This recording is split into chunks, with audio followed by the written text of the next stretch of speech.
January 12, Sunday. Papunta kaming grocery ngayon. Sunday kami nag-grocery kasi ito lang yung araw na pareho kami ng day off. Kaya ayan. Most ng mga stores is pag Sundays, 1 o'clock PM sila nag-o-open.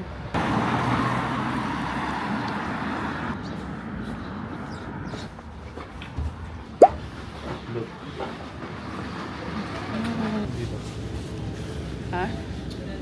Marami yan. Kahit mix. Hindi ko alam kung normal yun. Kasi nung una alam ko hindi ganun eh. Nandito kami sa Lidl first. Dito kami bumibili na eggs kasi mas mura yung itlog dito. Hello, Hello there. Good, how are you? good, thank you. Would you like a real receipt? Yes, please. Thank you. Thank you. Enjoy your dinner. You too. Bye. Ngayon, we're on our way going to Tesco. Sabi ng iba mahal daw, pero pag may Tesco Club card ka, malaki rin yung nasa-save. Ano ba? May nakita tayong kababayan. Ka-work mo ba yan? Oo.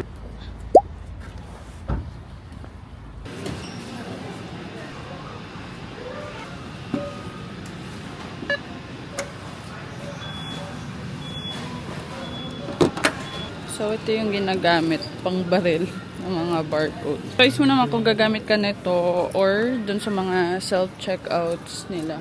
Ngayon, gagamit kami nito para mas convenient kasi gumamit nito, guys. So, ayan. Ito siya ini-insert. So, ganyan siya. Tingin tayo ng reduce. Mga grocery dito, uso yung reduce. Original price, 1.75 ngayon, 1.26. Yan yung mga parang malapit na ma-expired. Kale, 0.90, 90p or 90 pence. Ngayon, 41 pence na lang. So, yan yung section na puro mga reduce. Ito na lang. Yun. Tapos, nandiyon na siya sa screen. Kamote. Sweet potatoes. Bubagsak. Yung broccoli is 82p. Nakikita na rin yung total dyan. Para hindi ka nabibigla pagdating sa counter. Repolyo is 69p. Carrots, 69p. 1 kilo. Ang ginagawa ko pag nag-grocery, nililista ko lahat ng need namin para walang nalilimutan. So, reduce items, ayan, for example, chicken breast. Ayan, January 12 ngayon, and January 12 na rin yung best before niya. So, kaya siya naka-reduce. Yun yung tinatawag na yellow sticker.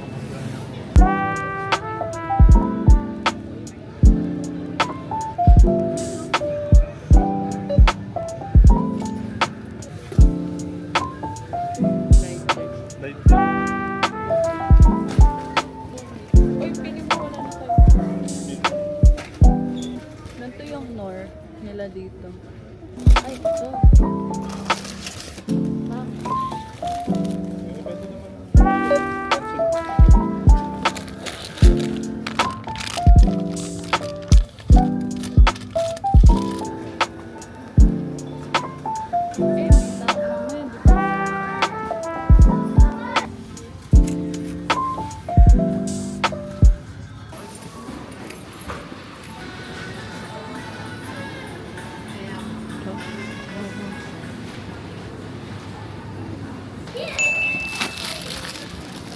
Magaganon pala yung ano.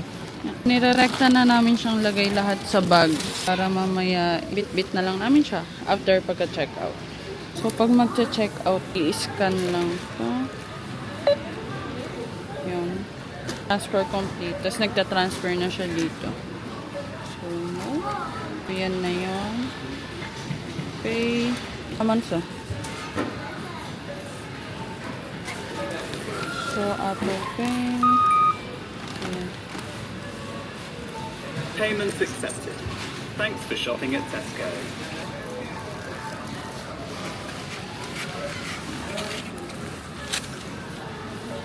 At yun na. So, eto, isosoli na natin siya doon sa kagayan niya.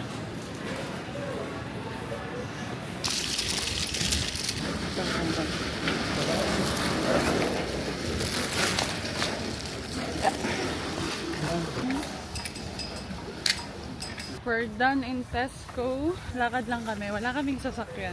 One good thing is malapit lang kami dito sa Tesco and Lidl. Kasi nakatira kami within the town center which is 10 minutes away dito sa Tesco. Mahirap lang kasi yung daan pabalik sa amin. Paakyat yung daan. So medyo nakakahingal. But that's fine. Walk 3 pauwi.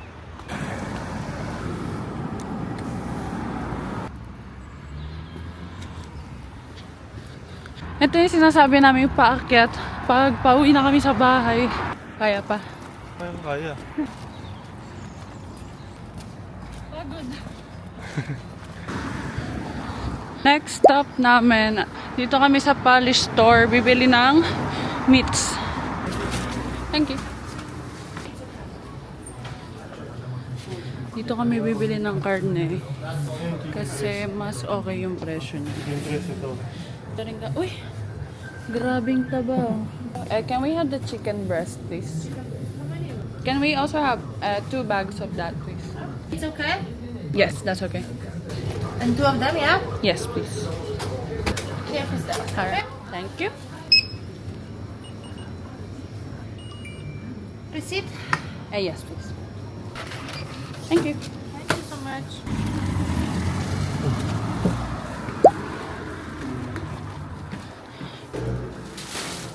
Dito kami sa taas. Kaya dyan muna sila. Hindi naman siya mawawala.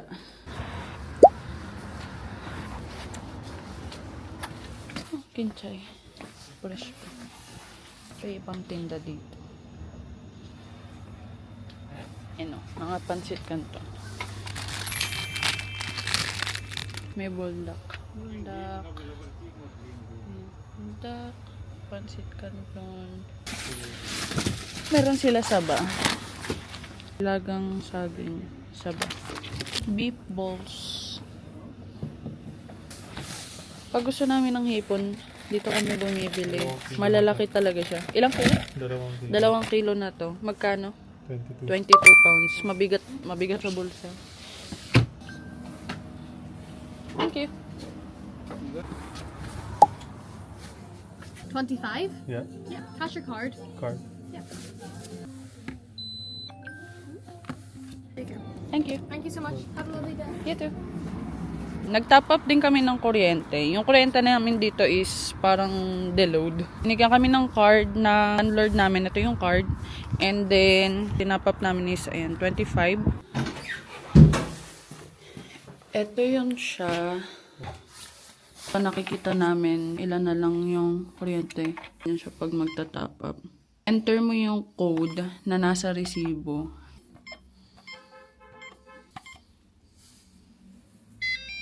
Accepted. Ang kuryente na namin ngayon ay 100 pounds.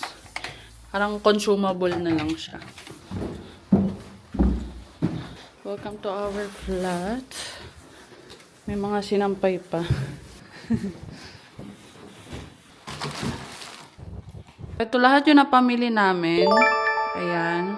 So, mostly is gulay and then meat.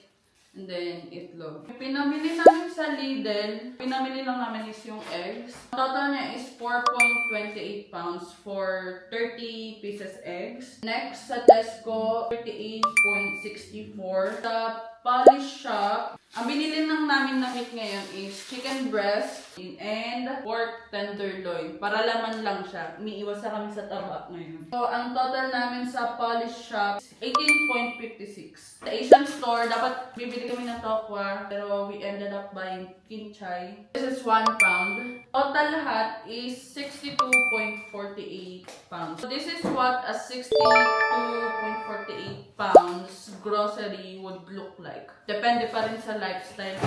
Hindi naman kami nag-i-stock ng mga chichirya. Tatagal sa amin to ng minimum of 1 week.